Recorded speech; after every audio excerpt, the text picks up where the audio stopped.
46 anyos na ginang sa Calasiao, Pangasinan na may sakit sa kidney. Nagsusumamo ng tulong. Kapuso serbisyo hatid ni King Guevara.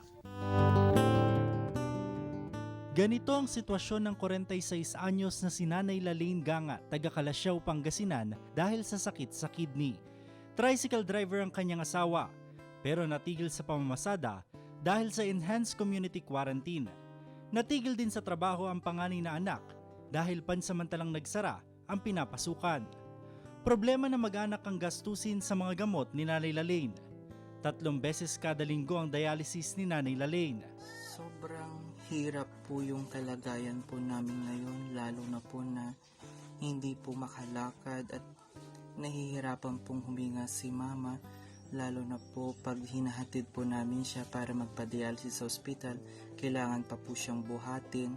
Nakikisilong ang pamilya sa bahay ng kanilang kamag-anak upang mas maging komportable si Nanay Lalaine. Dito po siya natutulog tuwing gabi dahil po mas komportable po siya dito.